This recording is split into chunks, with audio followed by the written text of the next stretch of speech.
नमस्कार, सभी का स्वागत है। आज हम सब मिलकर एक बहुत ही दिव्य सफर पर निकलने वाले हैं। एक ऐसे अनोखे ज्योतिर्लिंग की ओर जहां त्रिदेवों की शक्ति एक साथ बसती है।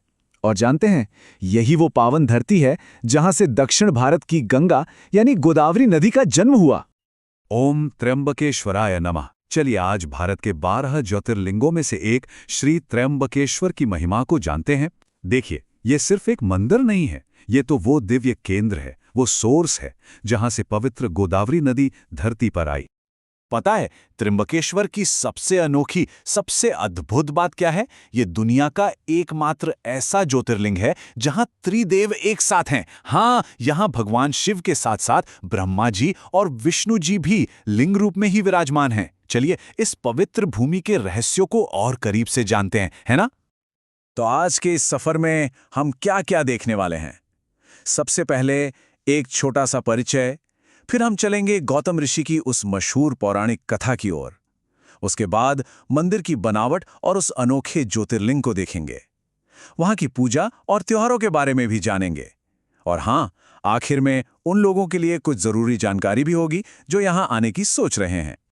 तो चलिए शुरू करते हैं। सबसे पहले ये जानते हैं कि आखिर त्र्यंबकेश्वर इतना खास क्यों है, और इसकी शुरुआत करेंगे इसके स्थान और इसके महत्व से।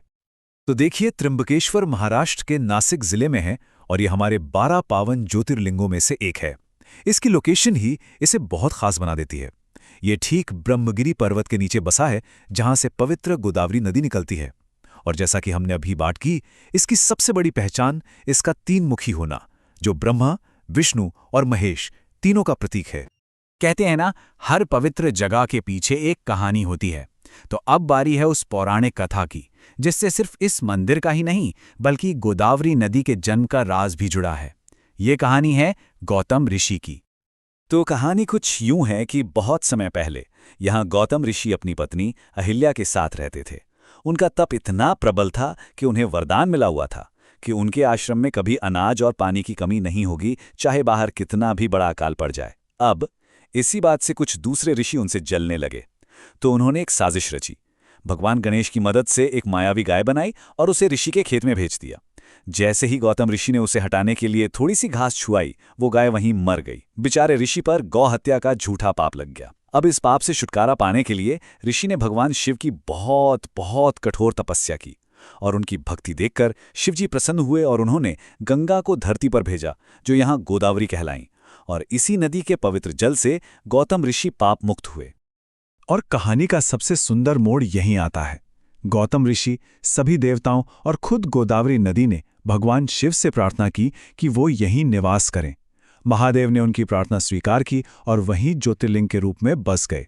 तभी से वो यहाँ त्र्यंबकेश्वर कहलाए, यानी 3 आंखों वाले ईश्वर। तो कहानी तो हमने जान ली।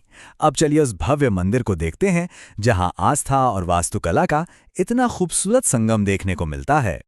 वैसे तो ये जगह बहुत पुरानी है, मतलब प्राचीन काल से ही पवित्र मानी जाती है। लेकिन आज जो हम ये विशाल और खूबसूरत मंदिर देखते हैं ना, उसे 18वीं शताब्दी में पेशवा बालाजी बाजीराव ने बनवाया था। ये पूरा का पूरा मंदिर काले पत्थर से बना है और इसकी बनावट नागर स्टाइल की है, जो इसके ऊंचे शिखर से पहचानी जाती है। ब्रह्मगिरी पर्वत के ठीक नीचे बना ये मंदिर, इसमें एक बहुत बड़ा आंगन है और इसकी दीवारों पर, खंभों पर देवी देवताओं, इंसानों, जानवरों की इतनी सुंदर नक्काशी की गई है कि बस देखते ही रह जाओ। अब आते हैं उस चीज पर जो त्र्यंबकेश्वर को सबसे अलग बनाती है। वो है यहाँ का ज्योतिर्लिंग। देखिए, आमतौर पर शिवलिंग ठोस रूप में होते हैं, है ना? पर यहाँ ज्योतिर्लिंग जमीन में एक गड्ढे के अंदर है, और उसमें भी सिर्फ शिव नहीं बल्कि ब्रह्मा, विष्णु और महेश तीनों के प्रतीक के रूप में 3 छोटे-छोटे अंगूठे के आकार के लिंग हैं। सच में कितना अद्भुत है। और एक और हैरान करने वाली बात सुनिए, कुछ खास मौकों पर इस ज्योतिर्लिंग के ऊपर सोने का एक मुकुट रखा जाता है, और ऐसा माना जाता है कि ये मुकुट पांडवों के जमाने का है, जिसमें हीरे और पन्ने जड़े हैं। सोचकर देखिए, वो नज़ारा कितना दिव्य लगता होगा। तो चलिए अब ये भी जान लेते हैं कि यहाँ पूजा पाठ और त्योहार कैसे मनाए जाते हैं। यहाँ की परंपराएं कितनी जीवंत हैं। देखिए, त्र्यंबकेश्वर कुछ खास तरह की पूजा और अनुष्ठानों के लिए पूरे देश में जाना जाता है, जैसे कि नारायण नागबली पूजा, जो पितृदोष से मुक्ति के लिए की जाती है। इसी तरह काल सर्प दोष का निवारण भी यहीं होता है और त्रिपिंडी श्राद्ध जैसे अनुष्ठान भी यहाँ बड़ी श्रद्धा के साथ किए जाते हैं ताकि पूर्वजों की आत्मा को शांति मिल सके। और ये जो 12 का आंकड़ा है ना, ये हमें यहाँ के सबसे बड़े सबसे भव्य उत्सव की याद दिलाता है। जी हाँ, सिंहस्थ कुंभ मेला, जो ठीक हर 12 साल में एक बार लगता है। ये सिंहस्थ कुंभ मेला नासिक त्र्यंबक में हर 12 साल में लगता है, जब ग्रहों की एक खास स्थिति बनती है। बृहस्पति, सूर्य और चंद्रमा तीनों सिंह राशि में होते हैं। इस समय लाखों करोड़ों श्रद्धालु यहाँ कुशावर्त कुंड में डुबकी लगाते हैं। मान्यता है कि इससे सारे पाप धुल जाते हैं और मोक्ष मिलता है। सचमुच वो आस्था का एक समंदर होता है।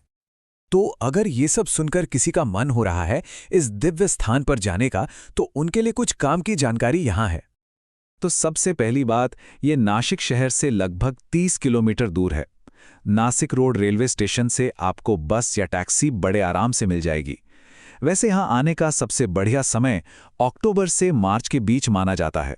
मौसम काफ़ी अच्छा रहता है। पर हाँ, अगर हरियाली देखनी हो तो मानसून में भी ब्रह्मगिरी की पहाड़ियों का नज़ारा कुछ और ही होता है।